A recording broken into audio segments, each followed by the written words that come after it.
really has created that localized platform where even though you're still connected to the world, but you have your own local community that you can connect with. And that's really our vision, to have a kind of a hybrid local business owner platform where they connect. And our platform is not just a trading platform, it's also when you post your offers, it's available to the public too. That's a really nice question. Right. So, and that was when we were building it. That's one of the benefits of talking to your customers when you're building. That was the number one request is, hey, I'm putting my offer up. I'm going to be trading with other members. Can I just sell it if somebody wanted to pay with a credit card? And we thought about it twice and said, sure, why not? So now you can actually put in a credit card number and pay for that in cash. So it's kind of a hybrid trade as well as just a marketing platform to sell your offers.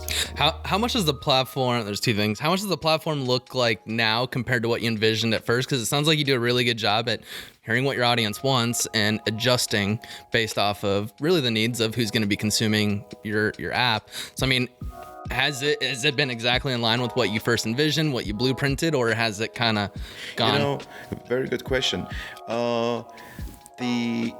Talking to customers and working on the whole idea and try to crystallize the vision, that was big part of it was done up front. So the product itself, when we launched, until today, really hasn't. There's some features and some things that have improved, but the whole general idea is the same. So it hasn't really changed much because we did a lot of the homework up front, and we talked to them and we actually showed them mock-ups, and so we did a lot of that before writing code and wasting planning ahead. Yeah, exactly. That's crucial. We use the whole lean startup methodology that talks about how to build a company very leanly, and there's 3 cycles of build, measure, learn, and we've done that a lot. What is that?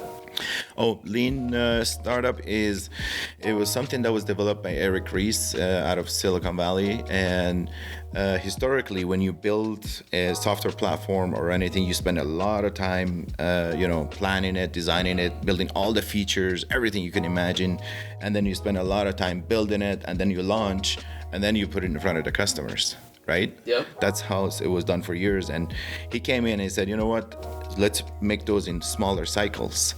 So you talk to customers, you put a MVP, like a minimal viable product, minimum thing that you can build to put it in front of a customer.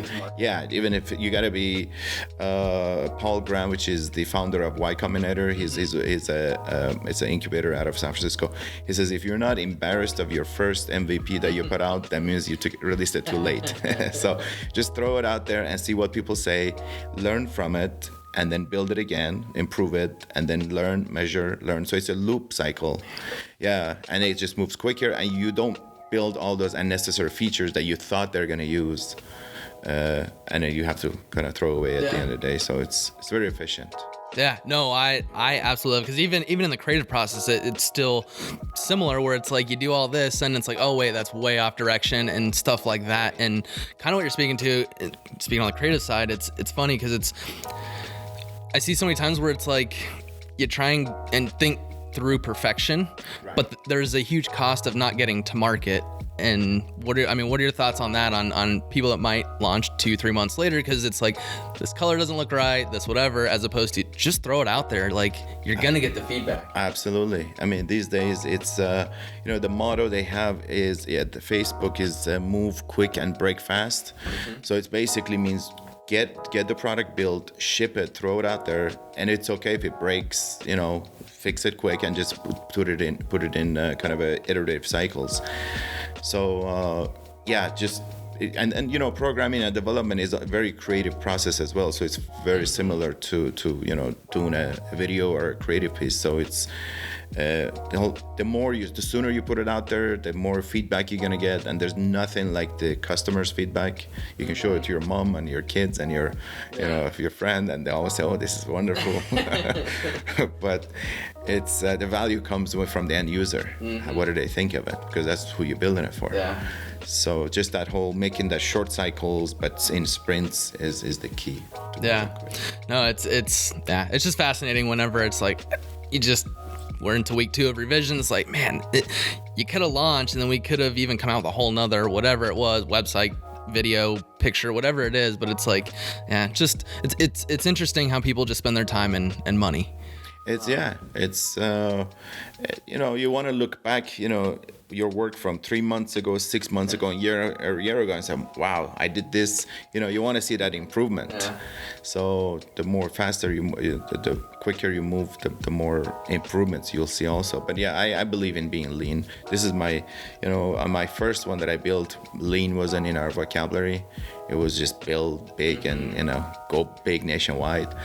But this one, I kind of, used it a lot. A lot of the lessons were learned, and just being scrappy these days. Scrappy. That's a great word. Just be scrappy. Figure out how you can. Absolutely.